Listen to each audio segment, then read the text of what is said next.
ಕೊಡಲೇಬೇಕು. ಸಿದ್ದರಾಮಯ್ಯ ಅವರೇ ಕೊಡಲೇಬೇಕು.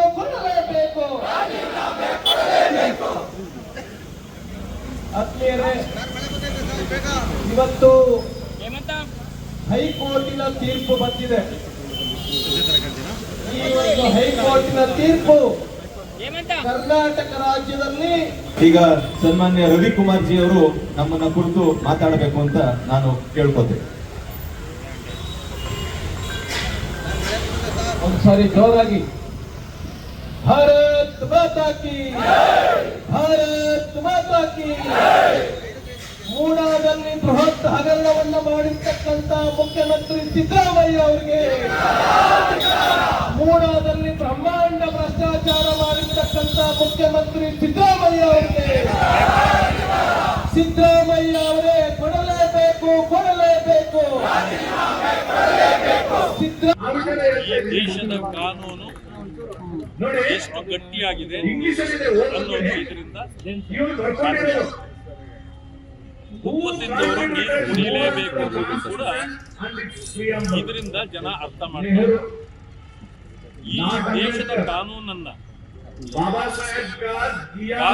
ಧಿಕ್ಕರಿಸಿ ಮಾಡುವ ಯಾವುದೇ ಪ್ರಯತ್ನ ಕೂಡ ಸಾಂದರ್ಭಿಕವಾಗಿ ತಕ್ಷಣ ಕ್ಷಣಕ್ಕೆ ಅವರಿಗೆ ಒಳ್ಳೆಯದನ್ನ ಆಗಿರಬಹುದು, ಆದ್ರೆ ದೀರ್ಘಕಾಲದಲ್ಲಿ ಕಾನೂನನ್ನ ಮುರಿಯುವವರು, ಕಾನೂನನ್ನು ವಿರೋಧಿಸುವವರು ಅವರಿಗೆ ನ್ಯಾಯ ಸಿಗ್ತದೆ ಅಂತಕ್ಕಂಥ ಖಾತ್ರಿ ಇಲ್ಲ ಅಂತಕ್ಕಂಥದ್ದನ್ನ ಇವತ್ತಿನ ಕೋರ್ಟಿನ ಆದೇಶ ಎತ್ತಿ ಹಿಡಿದಿದೆ. ಮತ್ತು ಮುಖ್ಯಮಂತ್ರಿಗಳ ಕುಟುಂಬವೇ ಒಂದು ಈ ಅವ್ಯವಹಾರದಲ್ಲಿ ತೊಡಗಿದಾಗ ಮತ್ತು ಅವರು 2 ಬಾರಿ ಉಪಮುಖ್ಯಮಂತ್ರಿಗಳಾಗಿದ್ದ ಸಂದರ್ಭದಲ್ಲಿ ನಡೆದ ನಡವಳಿಕೆಗಳು ಮತ್ತು ಅವರು ಮುಖ್ಯಮಂತ್ರಿಯಾಗಿ ವಿರೋಧ ಪಕ್ಷದ ನಾಯಕರಾಗಿ ಮತ್ತೆ ಈಗ ಮುಖ್ಯಮಂತ್ರಿ ಆಗಿದ್ದ ಸಂದರ್ಭದಲ್ಲಿ ಇದೇ ಮೈಸೂರಿನ ಮೂಡಾದಿಂದ ಅವರು ತನ್ನ ಜಮೀನೇ ಅಲ್ಲದ, ತನ್ನ ಭೂಮಿಯೇ ಅಲ್ಲದಕ್ಕೆ ಪರಿಹಾರ ಕೇಳಿದ್ದು ತಪ್ಪು ಅಂತಕ್ಕಂಥದ್ದು ಇಡೀ ರಾಜ್ಯ ಮತ್ತು ರಾಷ್ಟ್ರದ ಜನರಿಗೆ ಗೊತ್ತಿತ್ತು. ಇದನ್ನ ನಾವು ಹೋರಾಟ ಮಾಡಿ ಭಾರತೀಯ ಜನತಾ ಪಕ್ಷ ಬೆಂಗಳೂರಿನಿಂದ ಮೈಸೂರಿನವರೆಗೆ ದೊಡ್ಡ ಹೋರಾಟವನ್ನು ಮಾಡಿ, ಪಾದಯಾತ್ರೆ ಮಾಡಿ ಜನರ ಗಮನವನ್ನು ನಾವು ಸೆಳೆದಿದ್ವಿ. ಆದರೂ ಕೂಡ ಅವರು ಅದಕ್ಕೆ ಕೊಟ್ಟಿರಲಿಲ್ಲ. ನಾವು ಅನಿವಾರ್ಯವಾಗಿ ನಾವು ಗವರ್ನರ್ ಅವರನ್ನ ಭೇಟಿಯಾಗಬೇಕಾಗಿತ್ತು, ಅವರನ್ನ ಪ್ರಾರ್ಥನೆ ಮಾಡಬೇಕಾಗಿತ್ತು. ಅವರು ಇದಕ್ಕೆ ಇವತ್ತು ಆದೇಶವನ್ನು ಏನು ಕೊಟ್ಟಿದ್ರು ಅದನ್ನ ಮಾನ್ಯ ನ್ಯಾಯಾಲಯ ಎತ್ತಿ ಹಿಡಿದಿದೆ. ಆ ಕಾರಣದಿಂದ ಇದರಿಂದ ಈಗ ಮುಖ್ಯಮಂತ್ರಿಗಳು ತಪ್ಪಿಸಿಕೊಳ್ಳಲಿಕ್ಕೆ ಆಗಲಿಲ್ಲ. ಕಾಂಗ್ರೆಸ್ ಪಕ್ಷದ ಮತ್ತು ಮುಖ್ಯಮಂತ್ರಿಗಳ ಅವ್ಯವಹಾರಗಳು, ಭ್ರಷ್ಟಾಚಾರಗಳು ಸಂಪೂರ್ಣವಾಗಿ ಇವತ್ತು ಜನರ ಮುಂದೆ ತೆರೆದುಕೊಂಡಿವೆ. ಇದಕ್ಕೆ ಅವರು ಈಗ ಇದನ್ನ ಗಮನಿಸಿರ್ತಾರೆ. ಈಗಾಗಲೇ ನಾನು ಒತ್ತಾಯ ಮಾಡ್ತೇನೆ, ತಕ್ಷಣ ರಾಜೀನಾಮೆ ಕೊಡಬೇಕು, ಪ್ರಾಸಿಕ್ಯೂಷನ್ಗೆ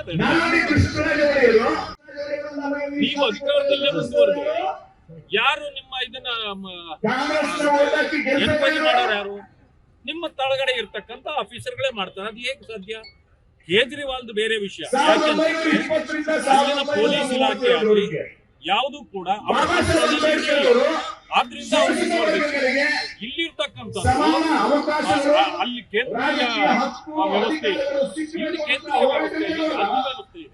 ಆದ್ರಿಂದಾಗಿ ಅವರು ಮುಂದುವರಿಲಿಕ್ಕೆ ಸಾಧ್ಯ ಆಗೋದಿಲ್ಲ. ಆದ್ರಿಂದಾಗಿ ಅವರು ರಾಜೀನಾಮೆ ಕೊಡ್ತಾರೆ. ಯಾಕೆಂತಂದ್ರೆ ಅವರು ಕಾನೂನಿಗೆ ಗೌರವ ಕೊಡ್ತಾರೆ.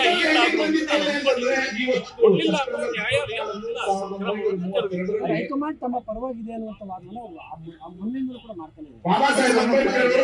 ನಾನು ಹೈಕಮಾಂಡ್ ಕನ್ವಿನ್ಸ್ ಮಾಡಿದ್ದೀನಿ. ಕೇಸ್ ಏನ್ರಿ ಸಂಬಂಧ? ಮಾಡಿದ್ರು ನೀವು ಈಗ ರಾಜೀನಾಮೆ ವಿಚಾರಣೆ ನಾನು ಹೇಳುದು ಇವತ್ತು ಇದನ್ನು ಹೈಕಮಾಂಡ್ ನಿಂತರೂ ಕೂಡ ಅವ್ರೇನು ಕೋರ್ಟ್ ಅಲ್ಲಿ ಬಂದು ನಿಮ್ಮ ನ್ಯಾಯವನ್ನು ತಿರುಚಲಿಕ್ಕೆ ಹೈಕಮಾಂಡ್ ಸಾಧ್ಯ ಇದೆಯಾ? ಅಥವಾ 136 ಕೂಡ ನಿಮಗೆ ತಿರುಚಲಿಕ್ಕೆ ಸಾಧ್ಯ ಇದೆಯಾ? ಈ ರೀತಿ ಆಗೋದಿಲ್ಲ. ನ್ಯಾಯ ಈ ದೇಶದ ನ್ಯಾಯವನ್ನ ಎತ್ತಿ ಹಿಡಿಯುವ ಕೆಲಸವನ್ನು ಮುಖ್ಯಮಂತ್ರಿಗಳು ಮಾಡಬೇಕಾಗಿತ್ತು. ಅದು ನಾನು ಅಂದ್ಕೊಂಡಿದ್ದೇನೆ ರಾಜೀನಾಮೆ ಕೊಡ್ತಾರೆ ಅಂತಕ್ಕಂಥದ್ದು ನನಗೆ ದಟ್ಟವಾದ ಭರವಸೆ.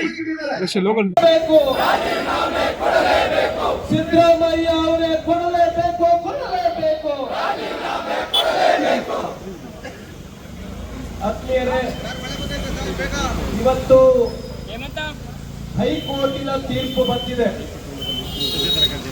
ಈ ಒಂದು ಹೈಕೋರ್ಟಿನ ತೀರ್ಪು ಕರ್ನಾಟಕ ರಾಜ್ಯದಲ್ಲಿ ಈಗ ಸನ್ಮಾನ್ಯ ರವಿಕುಮಾರ್ ಜಿ ಅವರು ನಮ್ಮನ್ನ ಕುರಿತು ಮಾತಾಡಬೇಕು ಅಂತ ನಾನು ಕೇಳ್ಕೊತೇನೆ. ಒಂದ್ಸಾರಿ ಜೋರಾಗಿ ಭಾರತ್ ಮಾತಾ ಕಿ, ಭಾರತ್ ಮಾತಾ ಕಿ. ಮೂಡಾದಲ್ಲಿ ಬೃಹತ್ ಹಗರಣವನ್ನು ಮಾಡಿರ್ತಕ್ಕಂಥ ಮುಖ್ಯಮಂತ್ರಿ ಸಿದ್ದರಾಮಯ್ಯ ಅವರಿಗೆ, ಮೂಡಾದಲ್ಲಿ ಬ್ರಹ್ಮಾಂಡ ಭ್ರಷ್ಟಾಚಾರ ಮಾಡಿರ್ತಕ್ಕಂಥ ಮುಖ್ಯಮಂತ್ರಿ ಸಿದ್ದರಾಮಯ್ಯ ಅವರಿಗೆ, ಸಿದ್ದರಾಮಯ್ಯ ಅವರೇ ಕೊಡಲೇಬೇಕು, ಕೊಡಲೇಬೇಕು. ಸಿದ್ದರಾಮಯ್ಯ